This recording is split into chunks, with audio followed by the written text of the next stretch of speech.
at the risk of really annoying the hell out of you, I just noticed we didn't press record on... Fuck you, you didn't press record.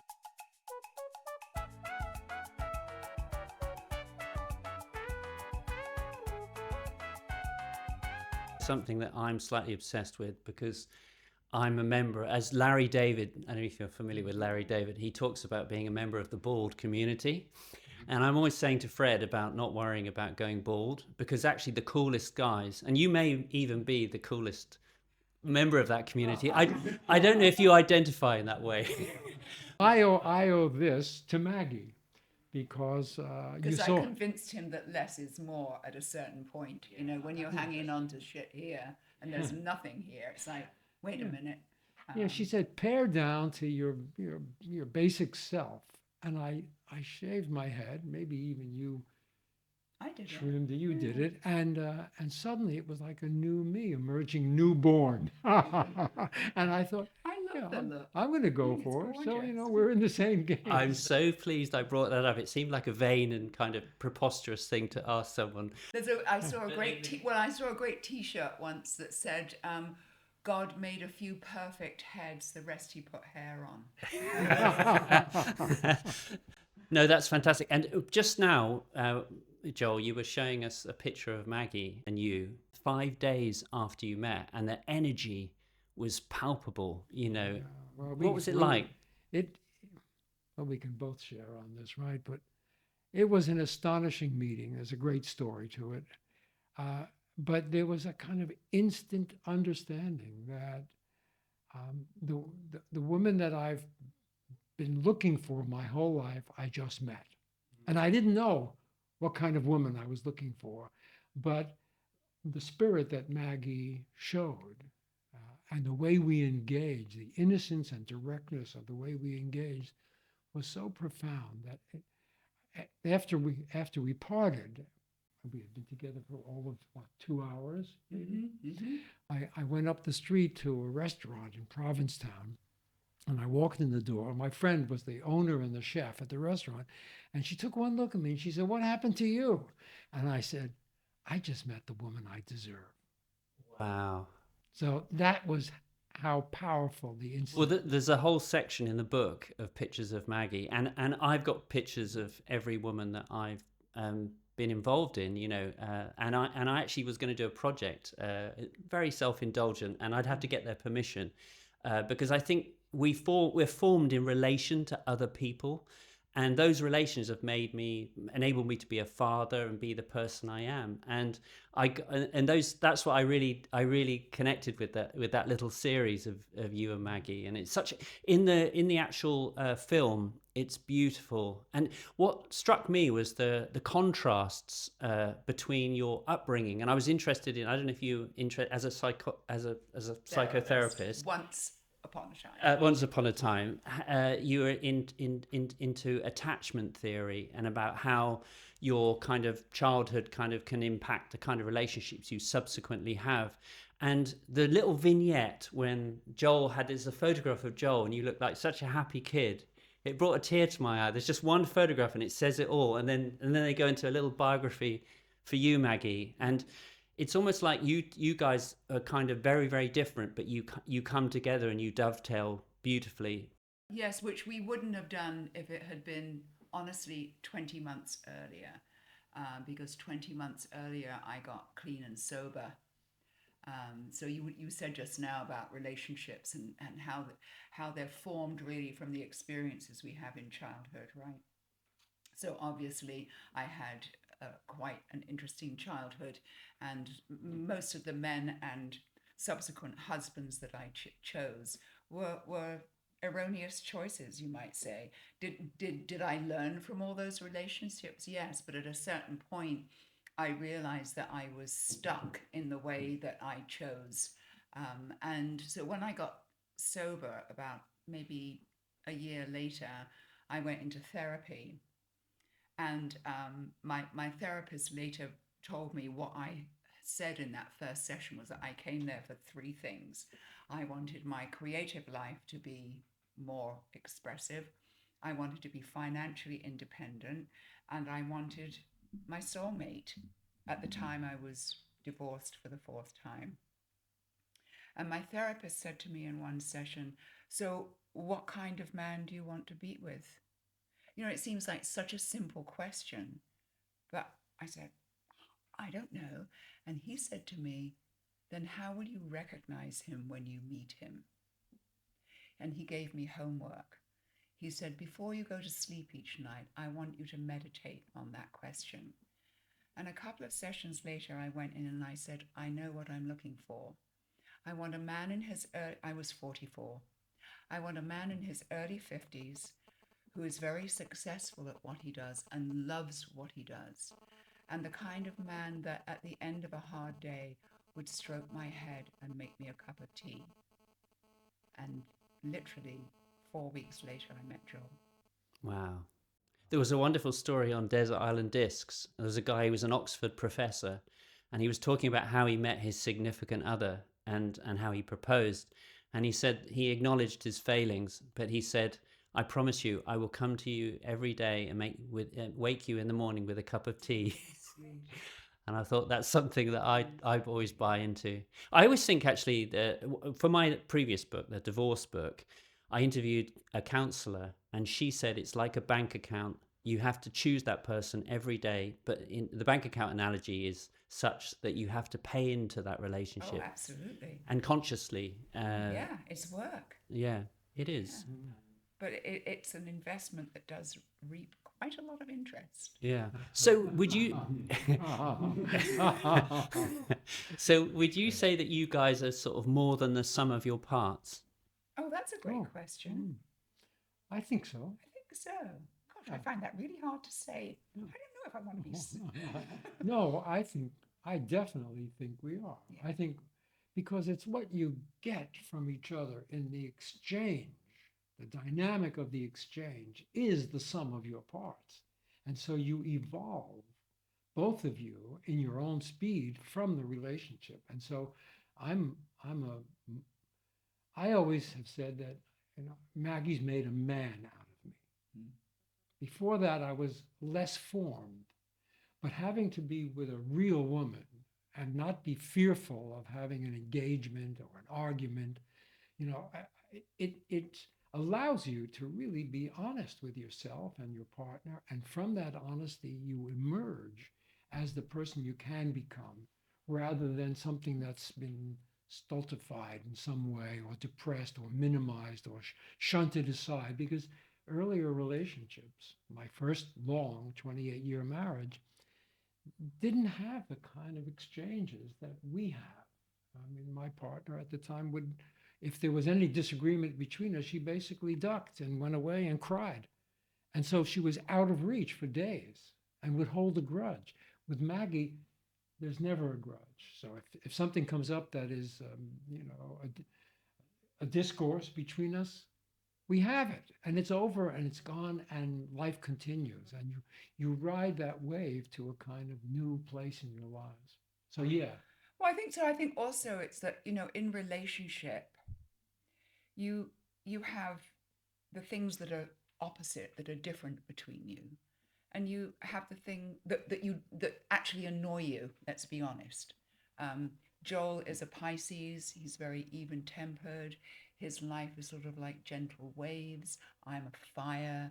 I'm a woman of extremes. I move much faster than Joel does, except when he's clicking the shutter. So at times that Joel's sense of time and energy really gets on my nerves.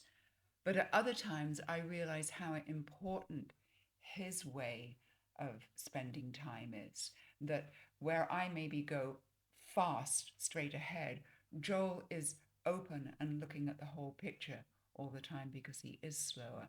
And so I think in those ways, we temper each other in good ways.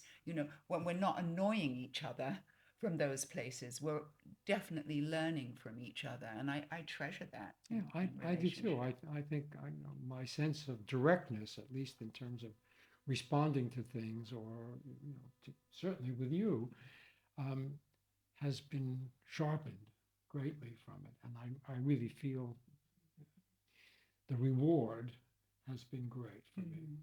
I mean, that's what comes across in the film. I was just saying to Maggie before, you guys sort of present a blueprint of how I want to be when I'm a little. I'm not saying that I'm young or anything, but you guys kind of have an energy and a dynamism and a vivacity that is really admirable. And the film is just such a kind of explosion of that.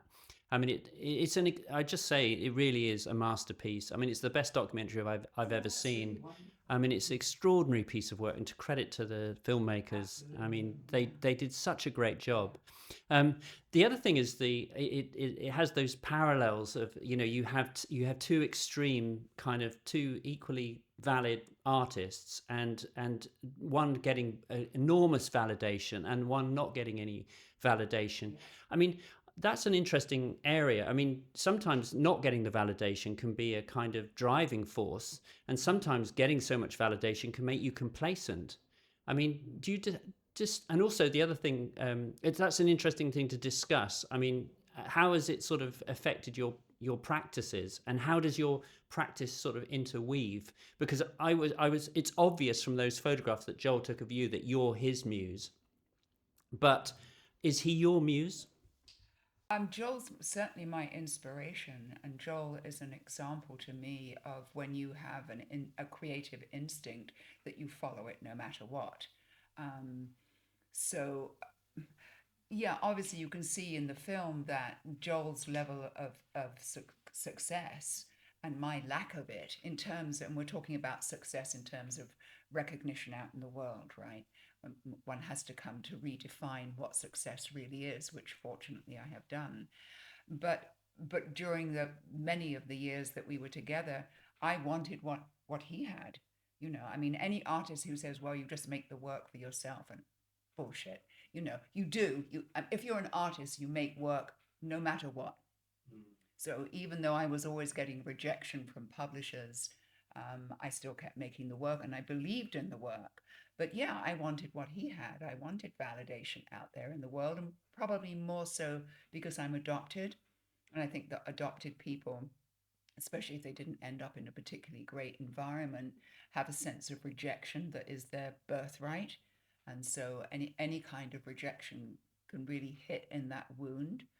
Um, but I never stopped, even though Joel was getting what I wanted and I wasn't, I never stopped making the work. I always believed in my work. I was very aware also that in a way, Joel was very lucky when he entered the world of photography in the 60s because it was an open field. There wasn't a lot of, well, there were no galleries, there wasn't a lot of competition. I had a lot of success as a visual artist in the 80s before I broke my neck.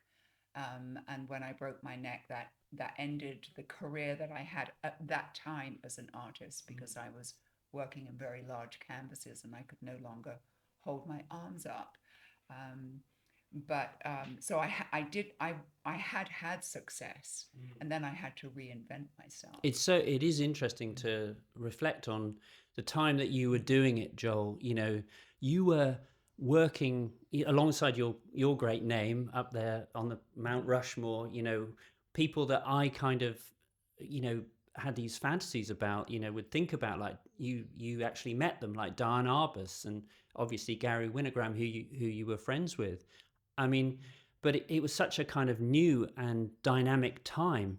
I mean, how do you reflect on what street photography's become now, which is sort of mainly men kind of lurking, making a nuisance of themselves, maybe a different, the kind of ubiquity of imagery, you know, the ease of being able to take pictures with your phones. It's become a kind of refuge for kind of maybe a toxic masculinity, where maybe it was purer when you were doing it. That's something that I kind of thought about, you know, as a fan of street photography generally, but just what it's sort of become now, fetishized and a way for men to kind of be on their own, a lone wolf on the street, you know. I also know quite a few women who are street photographers. I follow a bunch of them. I've stimulated a number of them. I've taught some of them. So I see that they're out there too, and they're combing the street and contemporary life for the kinds of images that move them. But you're right. The innocence of the '60s, when people didn't think that they merited being photographed. You know, if someone saw me with a camera and I was looking towards them, they would look behind themselves to see what was so interesting back there for me. So that's how innocent life was then. And, you know, I came to it from a humanistic perspective. I mean, I loved watching people on the street when I would go out of my office at the lunch hour. Just the crazy behavior on the street was, and I was a painter then, so I was always thinking about how was I going to use that in a painting, and what kind of connections and combinations, the rich and the poor, the high and the low, all that stuff. And when I saw Robert Frank make the photographs for the booklet I had designed, I suddenly understood in a flash that photography stopped time. And it just came to me that the things that I was seeing, that I was trying to use as paintings, would be better off being photographs. And so I just leaped into the opportunity, basically. So, yeah, you know, the time was open and innocent. There were no galleries, as Maggie said, and there was Well, no I think competition. also another thing that's very different, if I may, is that there weren't smartphones, and now everybody has a smartphone. Everybody takes pictures of everything, and they post it on social media. So the public has become much more aware of being photographed and very suspicious of it. Mm. Yeah, they don't want I don't think there is the same kind of freedom on the streets now. But also, what's really dropped the level is that the common, ordinary, you know, billions of pictures that are made every day on smartphones have watered down what makes a really interesting photograph. Now that you got it in the center and the light is okay, or whatever, that's a picture. But you know, in my generation, we were looking to make the most interesting frames. We wanted to pack the frames full of human dynamic and interesting combinations of things. Nowadays, it's put it in the middle, shoot the arrow into it, and you got a picture. And I think it's actually diminished the kind of collectors that are out there. People my dealers all tell me that everything has been sliding for at least 4 or 5 years now. People don't buy because a photograph, it's so easy. I make it myself. I can print it on my little printer, and you know, and they don't see the value in the long life effort that people put in to really create a literature of photography. So illiterates are making pictures, and that's what they like. And if it gets a few, you know, likes on Instagram, they think it's good.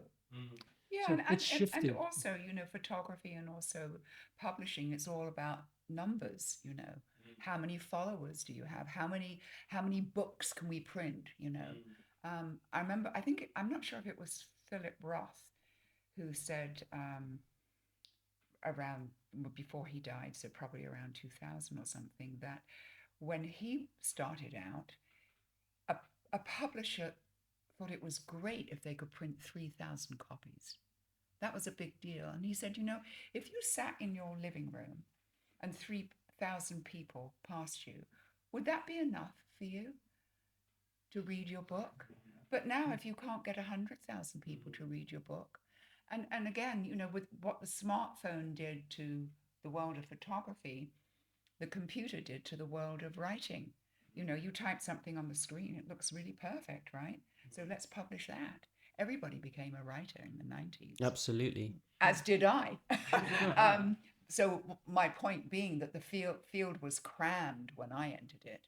I mean, you walk into a bookshop today, they're like supermarkets, right? Yeah. It's just like, it's overwhelming, the choices. It didn't used to be like that. They're so special and so scarce. I think the pictures when you were kind of working in New York, that must have been also it's historically significant. I mean, did you come across Donald Trump? You know, people like that. You know, but I mean, they are. I associate Don't Donald cut Trump. that out. I'm fine with that. Yeah. I mean, you know, the club scene in the 80s and everything. I mean, he was part of that and everything, and almost everybody that saw him thought he was a schmuck. Really. I mean, just, you know, an outrageous braggart who just kind of, you know, threw his weight around in that sense. So he wasn't taken very seriously back then, even though he had his father's money and his name and all that. Mm. I mean, you must have been part of the sort of New York cognoscente, or maybe you were avant-garde because you were it was kind of more of a East Village type of situation where you weren't mainstream at that point. No, photography wasn't mainstream. It was always thought of as a craft, particularly when I started in the 60s. It was in the, it was in the basement. It was like pottery down there. Art was in the galleries and the museums and everything. And Photography was commercial, considered commercial. yeah, I tell this story. I've said it before. I went to see a show of Ansel Adams photographs in the only gallery in New York, which was called the Underground Gallery on East 10th Street in Greenwich Village. It was literally in an ex-Chinese laundry below ground level. And this little tiny gallery was hardly, longer than this whole space here, but and narrower. And there was Ansel Adams showing in the basement of a Chinese laundry, and his pictures were $25 each. Damn. Ansel Adams. I mean, come on. So that's where photography was. So to be a young photographer, you had to just figure, all the other photographers I know are my friends. We are not in competition for anything. There was no place for competition. It was all about the love of the medium. We felt like we were, Zen students, all trying to understand this mysterious medium that you could make a picture at 1,000th of a second by just reaching for something that instinct guided you towards. So it was a very, emotional, intuitive, instructive medium that you could talk about, except that we didn't have a language. And John Sharkovsky, who became the director of MoMA's photography department, he gave us a language over his tenure, which was 30 years. He created a language which allowed us to begin to express ourselves. So bit by bit, we lifted ourselves up because our dialogue became more interesting. But it wasn't about making money with your photographs. That was what you did for yourself. You try to make a living some other way. Can you indulge my kind of own prurient shallowness? Because I just have idolized her for so long. She informed, so much of what I do. Prurient shallowness is a great topic. What was Diane Arbus like? I mean, you probably met her a handful of times. I mean, I traveled with her a couple of times too. She was a mystery. She was an absolute magnetic mystery. She was very quiet. She kind of whispered. So when she spoke, you had to kind of lean in to hear her, which meant she magnetized whoever it was she spoke to, and they felt coming from her a real curiosity about them. It was like an energy wave, and so they yielded to her. And she didn't just snap a picture on the street. If they interested her, she would go home with them. She was able to, as I say, hypnotize or magnetize people, and they would just say, "Well, come home," and her that spirit, that real curiosity, was what made those pictures possible. Imitators came along by the dozens afterwards, but they never had. The frame was similar, big head and a square, but it wasn't full of the human interactive dynamic and mystery. absolutely. That's what I responded to in the book that I brought along. Your kind of retrospective book was the portraits, and I'm in danger of sort of making a little diversion into being a Joel conversation, but the portraits that you did, I think that's what really that connection, because that's what I was kind of going against when I was talking about street photographers, where they're just looking at people and they're looking at shapes. That those portraits are kind of, there's a real intimacy there. They're a record of the relationship you had with the person, and that's what Diane Arbus. That's what I love about her stuff. It's not judgmental. It's sweet and human, and really kind of enthralling. And I go back to that monograph again and again and again, and they always look fresh. Did you ever meet? No. Big fan of her work. My dad was, as I said before, an art director in advertising, and he basically said to me, "You want to be a photographer? You know, Irving Penn, Richard Avedon, Diane Arbus. You know," and he had the Truman Capote book. You know, and I looked at these pictures, and you know, you learn from the best. At the time, Avedon and Penn were thought of by all of us out there as commercial photographers. They did fashion, and they did portraits of people who were sent to their studio by Bazaar or Vogue or whoever they worked for. And they weren't considered artists. It was John Charkovsky who gave them shows and bought their pictures at some point because he began to feel that photography needed to expand its range and welcome in people who had lifted it up in their commercial lives or in the evidentiary world of sort of you might say industrial or commercial photography, in which you had to photograph people working in a factory or in offices or something like that. And so he broadened the scope of it. And it was then that Penn and Avedon sort of left the boundaries of their commercial work and emerged.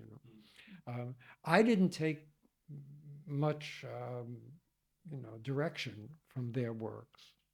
Actually, when I finally started using an 8x10 camera, I suddenly became more visible because on the street with the 35mm, I practiced invisibility. And you learn how to do that with your body. And if you danced or you were a baseball player or an athlete of some sort, you knew how to move through a crowd. But with the 8x10 view camera, I was totally visible. And so people would come to me and say, "Why are you carrying that thing?" And they would look at me, and as I stood in front of them, I realized that they were a landscape.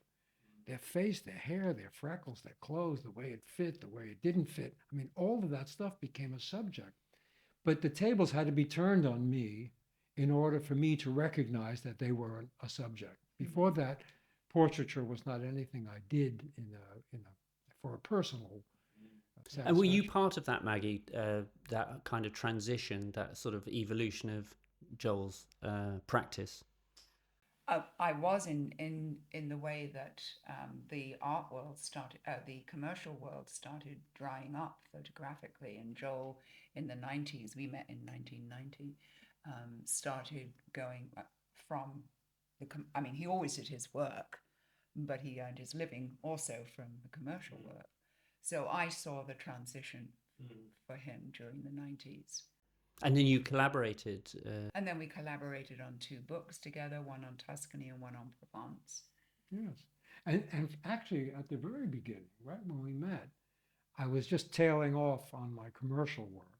And Oh, I did the hair and makeup for the shoot. but also really? you styled. I mean, Yeah, when we went, yeah. when we did that big shoot, Maggie, Torn and Fortune magazine. Maggie, I knew she would know. It was like she had such a graphic intelligence.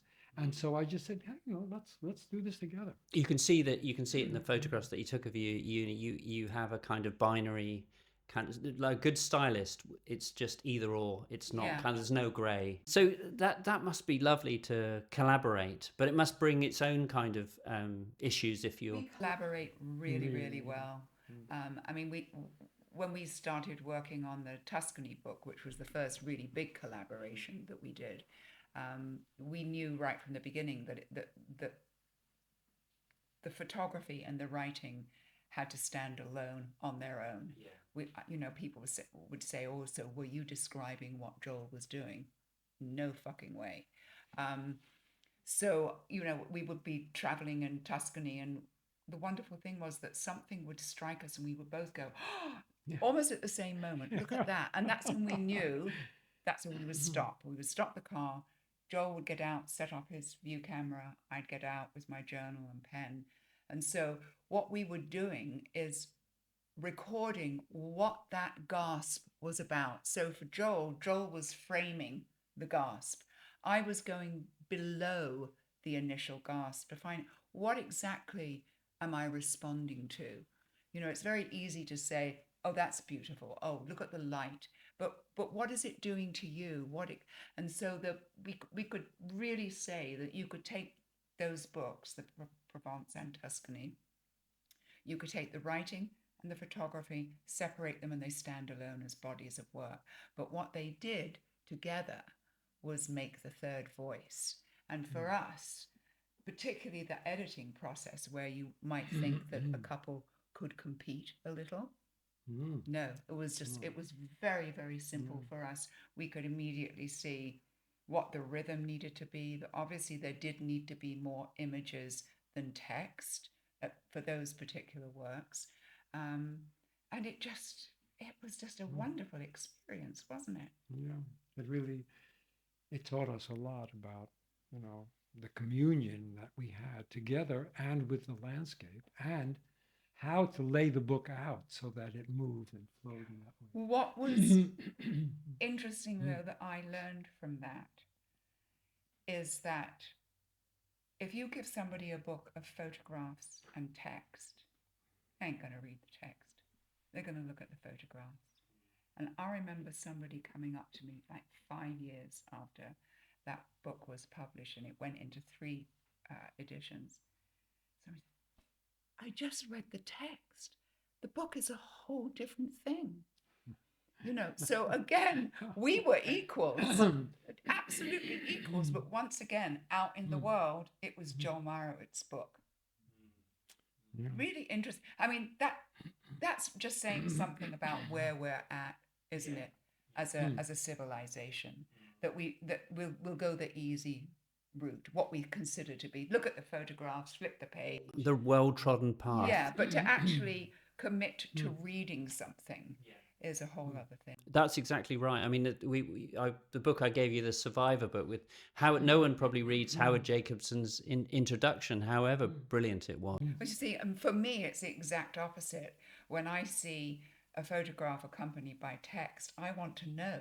I was reading while you were setting up. I was looking at your single father book and reading the text for for as long as I had time to do that, because I did want to know the story behind.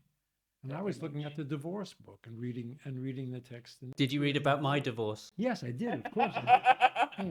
Well, Maggie, that's the interesting thing. I mean, I was going to ask actually whether you have done a lot of photography or any photography, and whether, Joel, you express yourself so well, whether you've done much, I probably should know this. I probably should have asked ChatGPT, because, you have a kind of working knowledge of you. Of course, I know you and I love you from the film and everything, but I don't want to have forensic information, because it corrodes the... For me, as photographing, I'll be very honest, when Joel introduced himself 35 years ago, I had no idea what that name meant. Although, ironically, every summer I used to stay with friends on the Cape, and on their coffee table they had a book that I loved called Cape Light.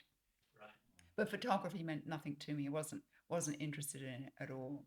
Well, I think one of the gifts when you live with a creative person who's creative in a different discipline is that you get to literally open your eyes. I feel that I see the world visually. I mean, I was a visual artist when I met Joel, so I had some of that going on. But I definitely have seen the world larger because of being with Joel. And when Joel writes text, and that Joel is very articulate, unusually so for a visual artist. But when Joel writes text, I'm the editor. Yeah. How interesting. So we're really learning from each other. I actually bought Joel's book for kids. Oh, The yellow one. I love that book. I bought it at Parry Photo. I didn't bring it along today because it was already signed. And it's just a wonderful book. And I bought it for my son, Florian, and I never gave it to him. Oh. Because it's beautiful. It's beautifully put together. You owe him that book. I do. And I have to say that Maggie, from just, you honored me by saying that your eyes were opened in some ways. Maggie's vision for things happening or maybe going to happen is incredibly refined. She will often say to me, "Look at that." I said, "Oh yeah." So we're on that wavelength easily. She understands clearly what might make a photograph, what the connectivity between unrelated things might be. And it's that might. Yeah, but I'm more interested in terms of photography when I make photographs. I'm more interested in extracting. In other words, you have a large area filled with information here. I would probably go in very tight on something, not, I don't mean like going in on the flowers. I don't mean like making a portrait like that, but I'm very interested in the way that light and form interacts. So that when you look at, because that's the way I painted also, I liked for people to look at my canvases and at first think, oh right, think that they knew it, but then kind of didn't know it, and then, well, it is familiar, but so I like to do that. Basically, I guess I like to fuck with reality, which is kind of strange because I'm a realist. Yeah. Got a good eye though. And when early on in our relationship, I bought Maggie a little Leica CL, a digital one. Great little camera. And she made a lot of photographs with them, and more like abstractions in a way, clear observations about things, but the way she puts them in the frame has a kind of substantial solidity to it. It's almost monumental. It uses light and surface and sometimes depth in very interesting ways. She knows how to bring the far and the near together so that they, on a flat plane, they unify. So she's got a really skillful eye, both from the painting perspective and from the photography perspective. Yeah. How do you think your, in terms of, I know that it's a sort of kind of a ridiculous notion, but how do you think your art has evolved? Do you think it's sort of, do you think you have a nice kind of cross section, a kind of conflation of your experience and you can use that in your art and do you look back and do you think you've evolved? Do you think you're better artists, or is that sort of a kind of I think it's like anything else, and if you're really committed to doing something, you always get better. I don't feel honestly like my art has evolved because of our relationship. I feel that my art would have evolved no matter what. We have done, and it was all during the film. We were working on a project together in Tuscany, and it was Maggie's suggestion to do this project because it was really a portrait of a marriage. So it's called the elements of a marriage. And so Joel is a water sign, and I'm a fire sign. Yeah. And about 15 years ago, Joel started doing an incredible body of work that's never really been seen, and I hope it will be at some point, where he wanted to take the elements and photograph, earth, fire, air, water, and photograph them in such a way that only the element was on the paper, so that you could actually be part of the element. And it's a gorgeous body of work. So when the film was being shot, we were obviously thinking about the ways in which we are opposites and the ways in which we're very much alike. And I suddenly thought about the fire and water photographs, and water and fire. So I said, hey, what would it be like to take some of those photographs and start collaging them in a way that describes the emotional elements of a marriage? So for an instance would be, you might have a grid of 9 where an image of fire was in the center, basically heating up the water. Or you might have an image of the fire down in the bottom corner with the water, overwhelming the fire. And so we put together a whole bunch of these images where I actually got to crop some of Joel's photographs, which he never does. I've never cropped any pictures, but we just decided to, I have, as Maggie said, all this elemental work, which was really about the phenomena of these elements. And I wanted to make huge prints of just the phenomena. Just like abstract expressionist paintings, you could sort of step into the space and feel it around you until you had some kind of emotional connection to it. And so we thought, okay, we're just going to dig into the pictures and cut them up in such a way that we would find this kind of grid. Sometimes it was a checkerboard, so it'd be blue, red, blue, red, blue, red, like that. Or sometimes it's a diptych, where you're equal. Yeah. And there was a lot of energy and momentum, water bursts and, waves crash and fire twists and turns. And stuff was really looking interesting. And I sacrificed the external dimensions of the frame for the elemental properties of the elements. And yeah, I hope that we get to it. yeah, I think I'm going to offer it to a gallery, because at that time the photography galleries didn't want to have big prints. They like 20, 24 inches, 30 by 40 inches, but they never really had great big spaces. You had to have an art gallery that had a great big white box in a way.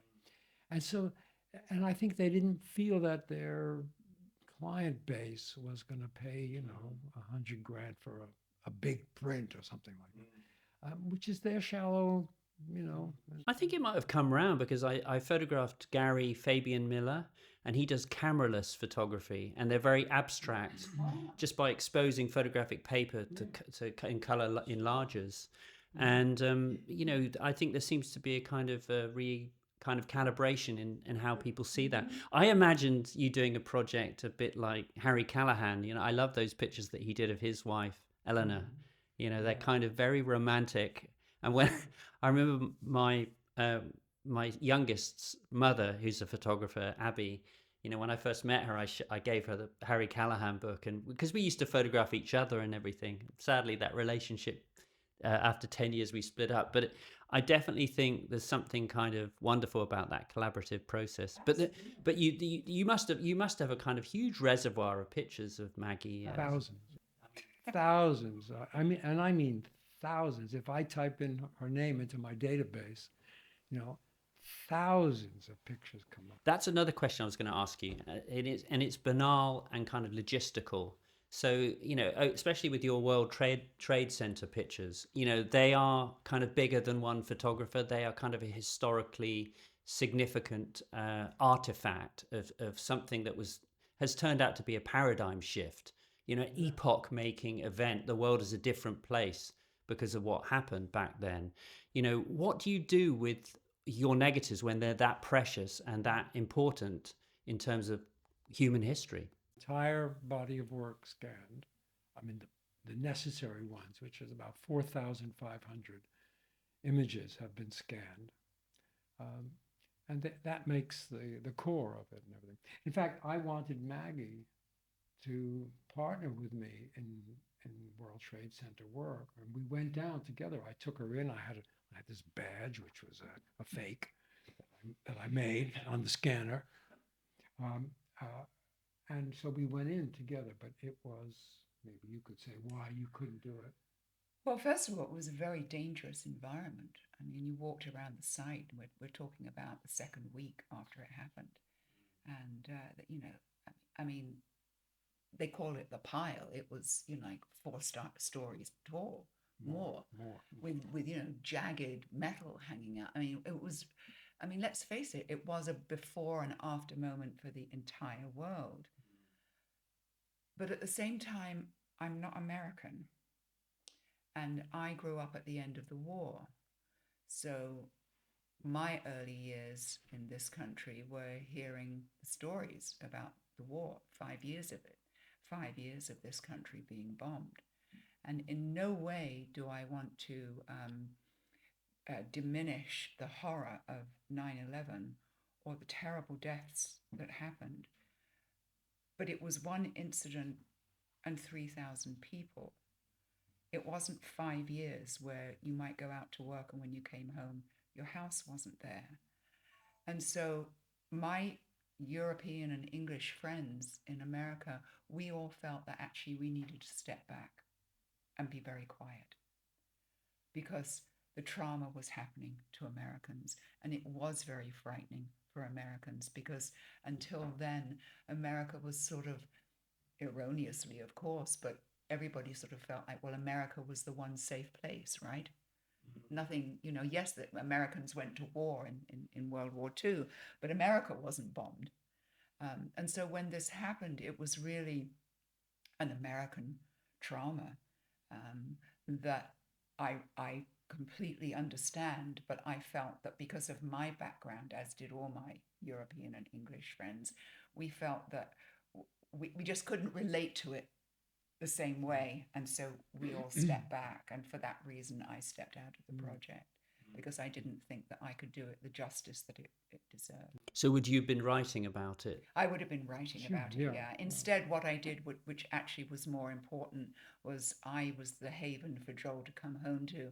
You know, he came home every day, his clothes absolutely reeking of that site, and I'd have him change in the outside the flat and put his clothes in the laundromat, and then every once in a while I would take him away. We had a cottage on the Cape so that he could, you know, get away from it. And plus we were also starting the commission for the Tuscany book. Yeah.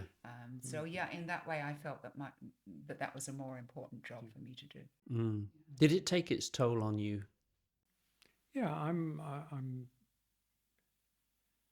it was a very a wheezy chest. Yes, now, I have a wheezy chest now. Even though I wore, you know, respirator all the time, you're still breathing in toxic air, poisoned air in a 4 square block hole in the ground.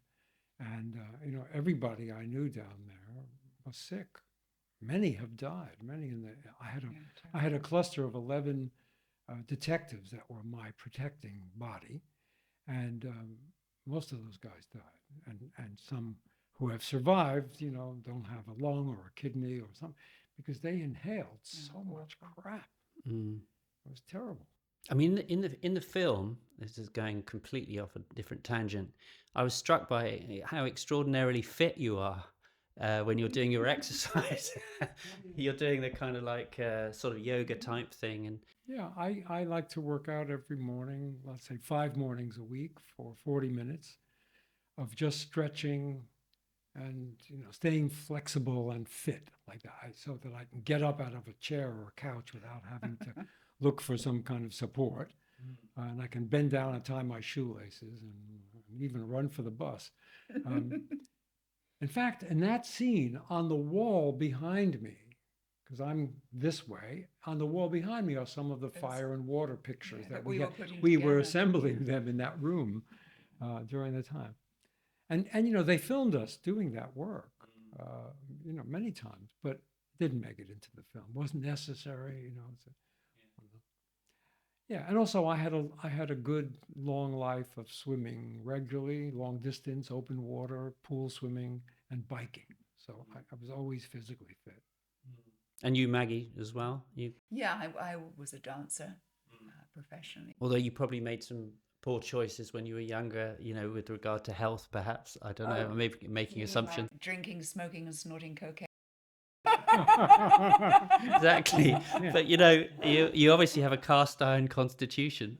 Yeah. You know, it's interesting. Obviously, I don't know my ancestry being an adopted person, but, you know, I always thank whoever my parents were for making a pretty healthy body, you know. I did have a healthy childhood. I was very active, and I was dancing and in athletics, and I work out every morning, and I also now work with a trainer to try and help the injured leg. So that's good. Yeah, we both try to honor our bodies because, you know. One thing that comes, one of the things that comes out of the film for me is how precious and fleeting time is. And in a really hackneyed and cliched way, I'd like to sort of thank you for giving your time today. And it's been a brilliant interview. And I'm also aware of the fact that you've got to get your exercise to keep in such fantastic shape. So thank you for agreeing to this. And you're very welcome. Really great. Thanks, Sarah. It was really lovely speaking with you.